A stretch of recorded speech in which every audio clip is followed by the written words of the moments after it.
अस्सलाम वालेकुम जी।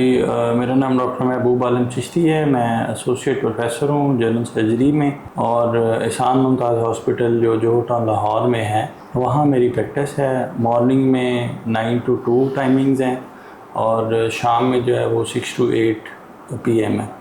तो आज हम जिस टॉपिक पे बात करना चाह रहे हैं, जिसका उन्वान था lumps and bumps of the body, आज हम जिस टॉपिक पे बात करेंगे वो है sebaceous cyst. Sebaceous cyst basically जिस तरह जिस्म पे गिल्टियाँ होती हैं, तो हमने एक लेक्चर पहले भी रिकॉर्ड किया था, उसमें मुख्तलिफ गिल्टियों के बारे में हमने डिस्कशन की थी। तो उन्हीं गिल्टियों में से एक जो है वो सेबेशियस सिस्ट है। जो दूसरी गिल्टियाँ हैं वो कॉमनली चर्बी की गिल्टियाँ हैं जिसको लाइपोमा कहते हैं, और वार्ड्स होते हैं जिसको मौका कहते हैं, और इस तरह बहुत सारी और है। तो सेबेशियस सिस्ट जो है वो एक बहुत कॉमन सी गिल्टी है। लंप कहते हैं उसको, मेडिकल की टर्मिनोलॉजी में स्वेलिंग भी कहते हैं, और बेदरर है। 99.9% बेदरर चीज़ है, लेकिन बहुत ही कम केसेस में इसमें चांसेस होते हैं कि कोई कैंसर का एलिमेंट ना हो।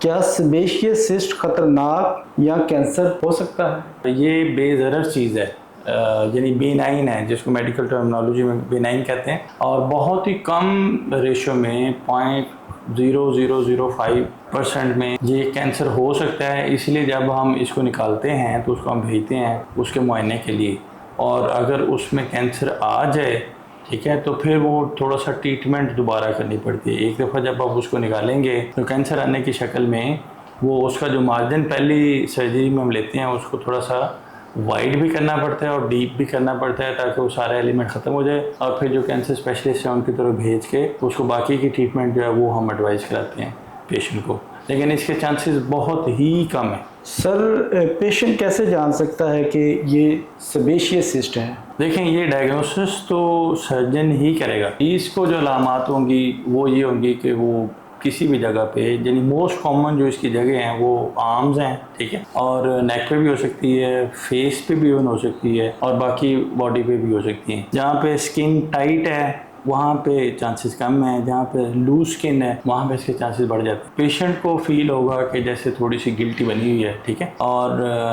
अगर गिल्टी का साइज़ बढ़े, जिस हमने कैंसर की बात की है, तो वो 5 सेंटीमीटर से ज़्यादा हो तो फिर रिस्क बढ़ता है। साइज़ ज़्यादा हो जाए और सडनली ज़्यादा हो और उसमें कुछ स्किन की कलर चेंजेस आए तो फिर उसमें दूसरा। तो इसके अलावा जो अलामात हो सकती हैं पेशेंट की, वो इसके इन्फेक्शन की सूरत में हो सकती हैं। जब सेबेशियस सिस्ट इन्फेक्ट होती है, जिसको हम इन्फेक्टेड सेबेशियस सिस्ट कहते हैं, तो उसमें तो पेन भी होती है, उसमें वो जगह रेड भी हो जाएगी पेशेंट को। तो ये सारी अलामत होती हैं। और जो हमारा प्रैक्टिकल एक्सपीरियंस है इन्फेक्टेड सेबेशियस सिस्ट जो है उसमें कॉमनली जो डायबिटिक पेशेंट्स हैं उनमें होती है, क्योंकि डायबिटिक पेशेंट्स जो है वो इन्फेक्शन को प्रोन टू इन्फेक्शन है। और बाज़ का कुछ पेशेंट ऐसे भी हुआ रिट्रोस्पेक्टिवली कि उनको नहीं पता था कि वो डायबिटिक हैं, और वो इन्फेक्टेड सेबेशियस सिस्ट के साथ आए, और उनको जब वर्कअप किया तो पता चला कि वो तो डायबिटिक है पेशेंट, या प्री डायबिटिक है। प्री डायबिटिक का मतलब ये है कि वो फ्रैंक, अब BSF यानी फास्टिंग शुगर या रैंडम चेक करें तो नॉर्मल होती है, लेकिन अगर आप HbA1c है, ग्लाइसेटेड हीमोग्लोबिन जो है, अगर उसको आप चेक करें तो पिछले 3 महीने उनकी शुगर का लेवल वो ज़्यादा रह रहा होता है। तो ये एक इंडिकेशन भी हो सकती है कि किसी पेशेंट में अगर सिस्ट बनती है और इन्फेक्ट हो जाती है तो उसको शुगर ज़रूर चेक करानी चाहिए। क्या सेबेशियस सिस्ट खुद ब खुद भी ठीक हो सकते हैं? सेबेशियस सिस्ट और लाइपोमा, जिसको मैं कह रहा था कि चर्बी की गिल्टी है, अब जो मेडिकल के स्टूडेंट्स इसको सुनेंगे या वो बच्चे जो ट्रेनिंग ले रहे होते हैं, तो एक टेक्निकल पॉइंट है कि हम कहते हैं जी आप कैसे डिफरेंशिएट करेंगे लाइपोमा में और सेबेशियस सिस्ट में। तो सेबेशियस सिस्ट के स्किन पे एक छोटा सा सुराख होता है जिसको हम पंक्टम कहते हैं, और पंक्टम जो है वो लाइपोमा में पंक्टम नहीं होता। तो लाइपोमा जो है वो सॉफ्ट होता है और सेबेशियस सिस्ट जो है वो थोड़ी सी हार्ड होती है, यानी फर्म होती है। इसके अलावा आप उसको जब पैल्पेट करेंगे, फील करेंगे, तो स्किन जो है वो सेपरेट हो जाती है लाइपोमा में, लेकिन सेबेशियस सिस्ट में वो सेपरेट नहीं होती। तो मैं थोड़ी सी फाइंडिंग इसलिए बता रहा हूँ कि जब वो पंक्टम है और उसके अंदर सिस्ट बेसिकली बनती कहाँ से है? सिस्ट बनती है सेबेशियस ग्लैंड से, और सेबेशियस ग्लैंड जो है वो स्किन में होते हैं। तो स्किन में जो सेबेशियस ग्लैंड है उसके अंदर सीबम होता है। सीबम का मतलब ये है कि जैसे स्वेट ग्लैंड हैं तो वो स्वेट स्क्रीट करते हैं, जैसे हमें पसीना आता है, तो ये सीबम जो है ये स्किन को मॉइस्ट रखता है, यानी जिसको हम रतूबत कहते हैं, वो खारिज होती है और जिस्म जो है वो स्किन जो है वो मॉइस्ट रहती है। और पसीना गीला करता है और ये उसको थोड़ा सा तर रखती है स्किन को, ताकि बहुत ज़्यादा ड्राई ना हो। तो वो स्पेशियस ग्लैंड की एक डक्ट होती है जो नीचे से स्किन से निकल के अपर सरफेस पे आ रही होती है, बाहर वाली सरफेस पे बंद होने की वजह से वो ग्लैंड फूल जाता है और उसको हम स्पेशियस सिस्ट कहते हैं। खुद ब खुद ठीक कैसे होगी? अगर वो सीबम जो सिस्ट के अंदर मौजूद है वो उसके पंक्टम में से निकल जाए। ये पेशेंट की, बहुत सारी पेशेंट की ये सिम्टम्स होती हैं कि वो बनती है गिल्टी, फिर उसमें से मुआद निकलता है, उसके बाद वो गिल्टी बैठ जाती है और वैसे जैसे ठीक होगी। एक पेशेंट मेरे पास आया, उसको पिछले 25 साल से वो एक सिस्ट थी अपर बैक पे, और वो इसी तरह बिल्कुल, जब मैंने देखा तो बिल्कुल फ्लैट थी, यानी वो सिस्ट नहीं थी, फ्लैट हुई थी। उसकी वजह से वो सीबम निकल गया हुआ था। लेकिन उसके बार बार ये जो एपिसोड हो रहा था, कोर्स सिंगिंग हो रही थी, उससे बचना चाह रहा था, इसलिए उसने कहा जब इसको निकाल दें। तो वो जब निकाली तो उसके अंदर सीबम नहीं था, लेकिन उसका एनवेलप था जो सिस्ट का झिल्ली जिसको कहते हैं, तो वो निकाल दी। तो ये उस वक्त ठीक होती है जब वो बह जाए, यानी सीबम निकल जाए। अगर वो सीबम नहीं निकला, पंक्टम अपनी जगह कांटेक्ट है, तो फिर वो नहीं ठीक होती खुद से ही निकाल ले, तो ये इसका कोई नुकसान तो नहीं होता इन्फेक्शन? नहीं, पेशेंट सर्जन तो नहीं है ना, पेशेंट कैसे निकालेगा? सुई लगा के या नहीं ऐसे नहीं होता। सुई देखें, जो वो दो चीज़ें मिक्स हो रही है ना। अब अगर फर्ज करें एक पेशेंट को पास का एक छोटा सा पॉइंट बना हुआ है जिसको हम बाइल कहते हैं, तो वो ये करेगा, उसको पंक्चर करेगा, पास निकलेगी, बैठ जाएगा, एंटीबायोटिक लेगा, वो ठीक हो जाएगा। अब जो स्पेशियस सिस्ट है वो तो बेसिकली सिस्ट है, सिस्ट की एक पूरी दीवार है, वो स्किन की लेयर्स में है। जो एपिडर्मस है, उसके नीचे डर्मस है, डर्मस में होता है ग्लैंड, और वो उसके यानी फैट से ऊपर है और स्किन के अंदर है। पेशेंट खुद तो सर्जरी कर नहीं सकता ना, वो उसको इन चारों तरफ से वो ऐसे वाल्ड ऑफ हुई हुई है, उसके अंदर सीबम भरा होता है। पेशेंट उसको ये कर सकता है मैक्सिमम को, उसको पेन हो रही है या थोड़ा सा लीक हो रही है, पंक्टम से बाहर आ रहा है सीबम, तो उसको प्रेस करता है। ये करते हैं कुछ पेशेंट्स कि मैंने वो प्रेस करके निकाल दिया और वो ठीक हो गया, लेकिन वो ठीक बेसिकली नहीं होता। जब वो प्रेस करके निकाल देता है, कवर कर लिया, तो जैसे वो सीबम, वो जो पंक्टम है वो हील होगा, तो उसके बाद फिर अंदर वो पूल होना शुरू हो जाएगा। इसलिए पेशेंट खुद से ये मैनेज नहीं कर सकता, इसको निकालना ही पड़ता है, और वो सर्जन का काम। सर, इसकी इलाज की क्या ऑप्शंस मौजूद है? हाँ, हमारे पास पेशेंट आते हैं, जैसे एक वीडियो जो हमने रिकॉर्ड की थी, लम्स एंड बम्स, ठीक है, जिस्म की गिल्टियाँ, बहुत सारे फ़ोन आए और उसमें उन्होंने ये क्वेश्चन किया कि इस तरह गिल्टी है और वो बड़ी साल से पड़ी हुई है, तो हम क्या करें। तो उसमें 2-3 रूल्स हैं। एक तो ये है कि अगर गिल्टी बनी हुई है, ठीक है, और वो आपको कुछ नहीं कह रही, तो उसमें ज़्यादा पैनिक होने की ज़रूरत नहीं है, उसको पड़ा रहने दें। और अगर उसका साइज़ बढ़ रहा है, पहली चीज़।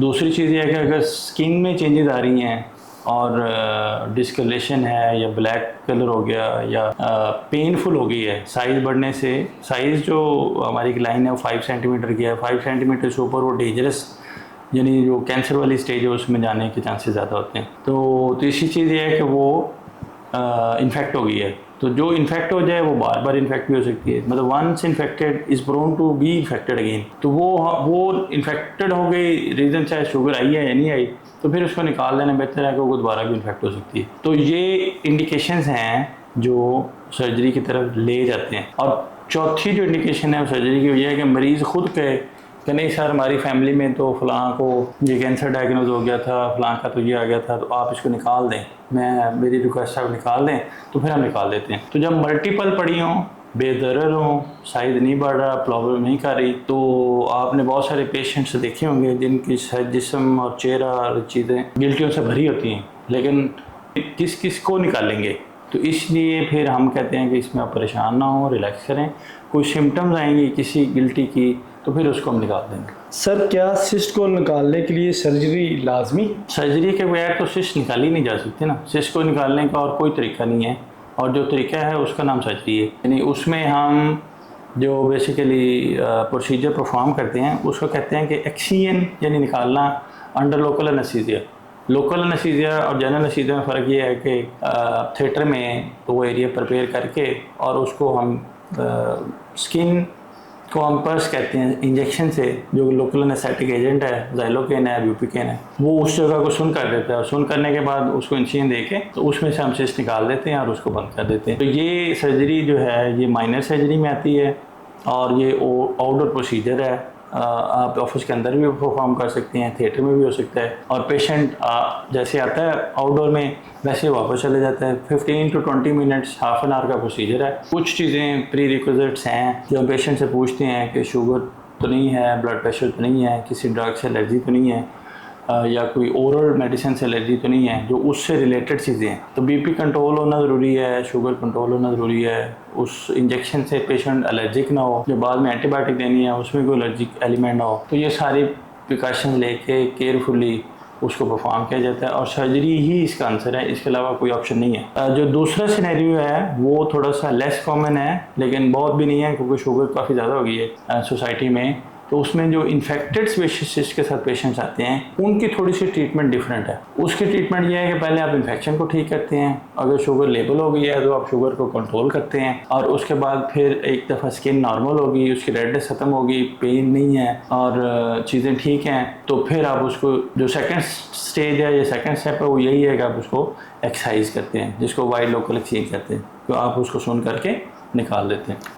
जो तीसरा ऑप्शन है वो ये है कि कुछ पेशेंट जो कम हैं, इन्फेक्टेड पेशेंट्स की कैटेगरी जो दूसरी है वो ये है कि सिस्ट बड़ी है और इन्फेक्शन भी ज़्यादा है और एंटीबायोटिक से ठीक भी नहीं हो रही, आप इंजेक्शन भी लगा चुके हैं, शुगर भी कंट्रोल्ड है, तो उसमें हमें मजबूरन इन्फेक्शन की साथ ही सर्जरी करनी पड़ती है। यानी उसको हम सिस्ट को निकाल देते हैं, उसको सुन करके उसी तरह लोकल में, लेकिन जब निकालेंगे तो नीचे चूँकि ज़ख़म जो है वो ठीक नहीं है, इन्फेक्टेड है, आप उसको बंद करेंगे तो उसमें ज़ख़म के दोबारा इन्फेक्शन के होने के चांसेस उतने ही बढ़ जाएंगे जैसे दूसरे ऑपरेशन में होते हैं। तो उन पेशेंट्स में हम वूंड को खाली छोड़ देते हैं, यानी खुला छोड़ देते हैं, स्टिच नहीं करते, और उसकी ड्रेसिंग चलती रहती है। वो कोई एक आध हफ्ते में 2 हफ्ते में जब वूंड बिल्कुल ठीक हो गया, नीट एंड क्लीन है, फिर हम उसको दोबारा थोड़ा सा सुन करके लोकल लगा के उसको बंद कर देते हैं। तो ये बेसिकली जो पहला स्टेप है कि आप ड्रेसिंग से वुंड हील कर रहे हैं, इसको कहते हैं हीलिंग बाय सेकेंडरी इंटेंशन। जो आप स्टिच करते हैं उसको कहते हैं हीलिंग बाय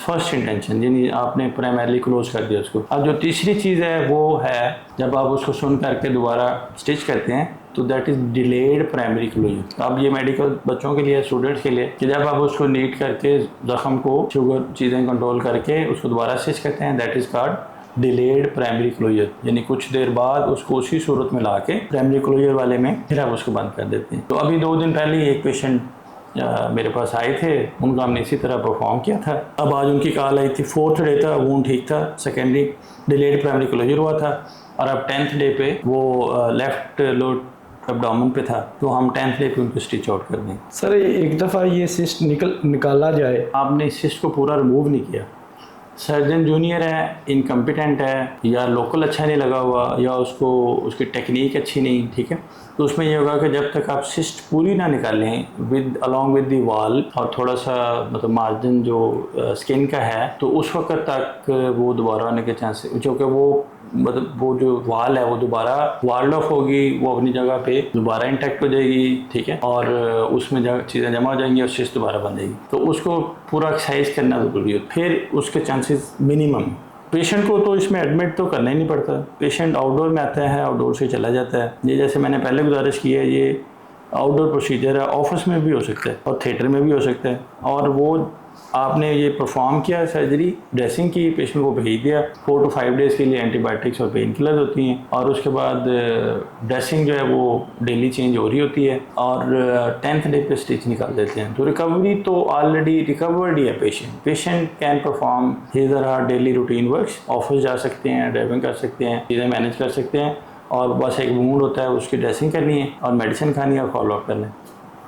सर क्या सिस्ट निकालने के बाद निशान रह जाता है? निशान तो डेफिनेटली होता है, क्योंकि आपने स्किन को इंसीन दिया है, तो लेकिन इसमें जो रूल होता है वो हम ये कहते हैं कि लैंगर्स लाइंस कहते हैं उसको। स्किन की जो लाइंस हैं, जो अल्लाह ताला ने हमारा बॉडी का सिस्टम बनाया है, ये जो आर्म की लाइन है जो यहाँ पे है, 4 आर्म की वैसे होगी और जॉइंट की ऐसे होगी, हाथ की ये है, तो जहाँ जहाँ लाइंस जा रही होती हैं उन्हीं लाइंस में हम वो इंसीन देते हैं। जब उन लाइंस में इंसीन दिया होता है और आपने निकाल दिया और उसको स्टिच कर दिया, प्राइमरी क्लोजर जो है उसमें बहुत ही मिनिमम चांसेस हैं कि वो स्कार ज़्यादा बुरा बने। जो सेकेंडरी क्लोजर है, जिसको हम डिलेड प्राइमरी क्लोजर कह रहे थे, उसमें स्कारिंग थोड़ी सी ज़्यादा होती है, या अगर आपने स्किन ओपन छोड़ दी और ख़ुद ही हील हो गया, आपने दोबारा स्टिच भी नहीं किया, तो उसमें स्कार ज़्यादा बुरा हो सकता है। निशान रहता है, लेकिन डिपेंडिंग ऑन सिनेरियो वो निशान मिनिमल भी हो सकता है, थोड़ा सा ज़्यादा भी हो सकता है और बहुत ज़्यादा भी हो सकता है। तो जो मिनिमम निशान होता है मिनिमल और ज़्यादा, उसको फिर बाद में कुछ ऑइंटमेंट्स हैं जैसे कंट्राक्टोबैक्स है और इस तरह की वो हम एडवाइस करते हैं, और ऐसा ऐसा वो उस लाइंस में जब हो लैंगर्स लाइन में तो फिर उसको with in months and years वो हील हो जाता है, ऐसे जैसे कुछ हुआ ही नहीं, पता नहीं चलता। सर अगर किसी शख्स को ये सिस्ट हो, सिस्ट किसी दूसरे के साथ खाने पीने से छूने से उसको भी हो सकता है? नहीं नहीं, ये कंटेजियस नहीं है, इसको कंटेजियस कहते हैं। ये तो स्किन के अंदर प्रॉब्लम है, इसमें तो ऐसे इन्फेक्शन नहीं है जो जैसे वायरल इन्फेक्शन फैलती है, जैसे फ्लू हो गया, ठीक है, या गला ख़राब हो गया तो वो, या स्केबीज़ है तो वो इस तरह वो ट्रांसमिट होती है। ये नॉन कंटेजियस है, यानी वो पेशेंट का अपना प्रॉब्लम है, उसका टच करने में किसी दूसरे पेशेंट के साथ उसका कोई इससे ताल्लुक नहीं। सर अगर इसको नज़रअंदाज कर दिया जाए तो कोई ख़तरे वाली बात तो नहीं है? बहुत लॉन्ग स्टैंडिंग, जिस तरह मैंने पहले गुजारिश की है, ऐसे ही जैसे फाइब्रोइड नो ब्रेस्ट है, ब्रेस्ट की जो गिल्टी होती है बच्चियों में बिनाइन होती है और उसको ना भी निकालें तो उसका, लेकिन उसमें कैंसर के चांसेस 0.0001% लिखे हुए हैं बुक में, हमने कभी देखा नहीं है। तो इसी तरह सेबेशियस सिस्ट में भी जो कैंसर के चांसेस हैं वो लिखे हुए हैं, लेकिन मुझे शुक्र अल्हम्दुलिल्लाह 25-30 साल का एक्सपीरियंस मेरा है, मैंने अभी तक कोई पेशेंट ऐसा नहीं देखा जो सेबेशियस सिस्ट में कैंसर के साथ आया हो। तो बहुत ही मिनिमम चांसेस है, इसलिए अगर आप उसको रहने दें तो वो, अगर वो एक सिस्ट पड़ी हुई है और उसका साइज़ भी छोटा है, वो जगह भी ऑकवर्ड नहीं है, जगह कवर्ड है, एक्सपोज भी नहीं हो रहा पेशेंट, या उसको कोई स्केल पे भी होती हैं तो कंघी करने में या लेटने में कोई ऐसा प्रॉब्लम नहीं है, और उसका साइज़ भी बड़ा नहीं हो रहा और वो इन्फेक्ट भी नहीं हो रही, तो इसका मतलब है कि वो बिल्कुल बेदरर बिनाइन चीज़ पड़ी हुई है, वो आपको कुछ भी नहीं कह रही, तो उसको अगर रहने देंगे तो कोई मसला नहीं है, नो प्रॉब्लम। लेकिन बहुत लॉन्ग स्टैंडिंग अगेन स्पीकिंग वो एक लिखा हुआ है, लेकिन हमने उसको देखा नहीं कभी। तो सर क्या सेबेशियस सिस्ट में इन्फेक्शन हो सकता है? यस बिल्कुल, ये तो मैंने अभी आपको गुजारिश की। वो एक जो मिसकंसेप्शन है वो ये है कि लाइपोमा, इन्फेक्टेड लाइपोमा का लफ्ज़ बोले जाते हैं, वो दैट इज़ रॉन्ग। लाइपोमा मैंने नहीं देखा वो इन्फेक्ट हो, सेबेशियस सिस्ट इन्फेक्ट हो जाती है, क्योंकि लाइपोमा स्किन से नीचे होता है, यानी फैट में है, तो और ये जो सिस्ट है ये स्किन के अंदर है, तो स्किन के अंदर चूँकि ग्लैंड है, उसकी डक्ट है, बाकी फॉलिकल्स वगैरह होते हैं, तो उसके चांसेस इन्फेक्शन के ज़्यादा होते हैं, और यूजुअली वो पेशेंट्स जो डायबिटिक हैं या प्री डायबिटिक। ये सर पेनफुल भी हो सकते हैं सिस्ट? डेफिनेटली हो सकती है, जब वो भर जाती है, जैसे मैंने गुजारिश की कि पंक्टम है और नीचे सीबम है और उसका साइज, अब वो टाइट हुई है सिस्ट, अभी वो वहाँ से बही नहीं है, पेन करेगी, ठीक है। अगर फर्स्ट करें स्कैल्प पे है और वो टाइट हो गई है तो आप जैसे कंघी करेंगे तो उसके साथ लाइको पेन भी हो सकती है। तो दूसरी पेन की सूरत यह है कि वो इन्फेक्ट हो जाए। इन्फेक्शन में तो बहुत सीवियर पेन होती है, जब तक वो बहेगी नहीं, इन्फेक्शन ठीक नहीं होगी, पेशेंट कभी भी कंफर्टेबल नहीं होता। सर ये आमतौर पर जिस्म के किन हिस्सों में होती है? स्कैल्प पे बहुत कॉमन है, यानी सर पे, नेक पे भी कॉमन है, फेस चीक पे भी कॉमन है, आर्म्स पे तो सबसे मोस्ट कॉमन एरिया जो है वो आर्म्स है, यानी फोर आर्म पे और अपर आर्म पे। इसके अलावा बॉडी के किसी भी हिस्से में, अपर chest, lower chest, back, upper lower back, और थाइस पे मैंने कम देखी है, लेग्स पे कम देखी है। तो सर अपर एरिया ज़्यादा इन्वॉल्व होता है। इसका एज ग्रुप क्या है सर? यंग एज से लेके मिडिल एज और ओल्ड एज तक, यानी बच्चों में तो बहुत ही लेस कॉमन है, मैंने नहीं देखी, लेकिन यंग में हो सकता है, यस, और मिडिल एज मोस्टली, और ओल्ड एज वो जो एक चीज़ ऐसी पड़ी हुई है जो ओल्ड एज तक चली गई है, तो उसमें तो इसका मतलब है कि that is part of the edge, एक हिस्सा ही बन गया। सर आपके एक्सपीरियंस में सबसे ज़्यादा मोस्ट कॉमन वजह इसकी क्या होती है? सेबेशियस सिस्ट कोई पेशेंट के हाथ में नहीं है, यानी कोई ऐसा बाहर का फैक्टर नहीं है कि ये सेबेशियस सिस्ट बन गई है, ये कोई भी बंदा या पेशेंट या सर्जन डॉक्टर कंट्रोल नहीं कर सकता इसको, ये कुदरत जानती है। मेरा पैगाम पेशेंट्स के लिए यही है कि अगर ये है सिस्ट, जैसे मैंने गुजारिश की है, और आप उसको खुद ही डायग्नोज कर रहे हैं कि सेबेशियस सिस्ट है, अगर वो आपको प्रॉब्लम नहीं कर रही तो उसमें कोई परेशानी वाली बात नहीं है, कोई पैनिक नहीं होना। बेसिकली ये कुछ हिस्ट्री होती है फैमिलीज में कि फलां का गिल्टी थी तो कैंसर बन गया, तो इस तरह का है, तो उसमें एक दफ़ा अगर मिल लें सर्जन को, ठीक है, तो वो एक रीअश्योरेंस हो जाती है। और दूसरा ये है कि अगर एक गिल्टी है और उसमें चेंजेस आ रही हैं, यानी उसका साइज बढ़ रहा है या वो तंग कर रही है, पेनफुल हो गई है, इन्फेक्ट हो गई है और उसमें डिस्चार्ज हो रहा है, यानी वो सीबम बार, फिर उसमें उसको मिल लें, सर्जन को फ़ौरन मिलें। और जैसे मैंने गुजारिश की है, शुगर को ज़रूर देख लें कि कोई ऐसी रीज़न तो नहीं है जिसकी वजह से ये चीज़ जो पहले पड़ी हुई थी और ठीक थी, अब वो ठीक नहीं लग रही या वो इन्फेक्टेड हो गई है, प्रॉब्लमेटिक है। उस सूरत में ओपिनियन लेना बेहतर है। और जो बेस्ट पर्सन है इस ओपिनियन के लिए वो जनरल सर्जन है, ठीक है। जो भी आपकी रेंज में है, जो भी जिस शहर में भी आप हैं, उनको एक दफ़ा दिखा दें। Thank you very much. Thank you.